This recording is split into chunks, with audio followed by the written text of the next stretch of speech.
काही मीटिंगच्या आधी आमची बैठक झाली कलेक्टर साहेब मी आणि त्यामध्ये थोडं आपण एजन्सी जी आहे ती आणि हे बदलतोय, कारण जरा एजन्सीकडनं आणि जे आर्किटेक्ट जे आहे त्यांच्याकडनं जसा सपोर्ट पाहिजे तसा दुर्दैवानं मिळत नाहीये.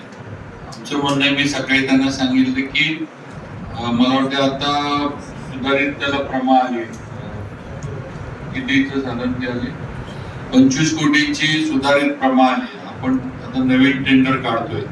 नवीन टेंडर काढत असताना मी त्यांना सूचना केल्या किंवा ज्या आर्किटेक्टने ऑडिटोरियम उभे केले स्वतः एक 4, 5, 10 असा आर्किटेक्ट व्हा, कारण ते काय हॉल बांधायचा नाही, तिथं त्या खुर्च्या ज्या बसवायच्या त्या एक ठराविक अँगल मध्ये बसल्या पाहिजे.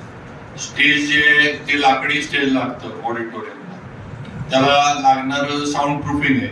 ऑडिटोरियम बांधायचं म्हटल्यावर वॉल सगळ्या साऊंड प्रूफ पाहिजे, त्याची सगळी साऊंड सिस्टम, त्याचा जो मिक्सर असतोय, या सगळ्या गोष्टी टेक्निकली नीट असल्या पाहिजेत.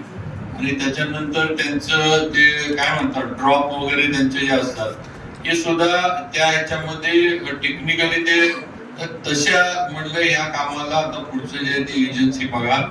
मी त्यांना सांगितलंय की नांदेडचं एक काहीतरी नवीन नाट्यगृह जवळ झालंय, ते एकदा बघायला जावा. तिथं कोण आहे, अगदी मुंबईला आताच रवींद्र नाट्य मंदिर आपण रेनोव्हेट केलंय, ते पण बघायला जावं म्हटलं. तिथं पण अतिशय चांगलं काम.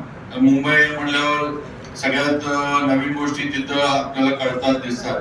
म्हटलं ते पण बघायला जावा. किंवा अशी कॉन्ट्रॅक्टर पण असा बघा की जो टेक्निकली साऊंड असला पाहिजे आणि आर्किटेक्ट पण तसा असला पाहिजे, असं आम्ही केलंय. तसं आता नियोजन आपण करतोय आणि 25 कोटीत आपण ते पूर्ण करू.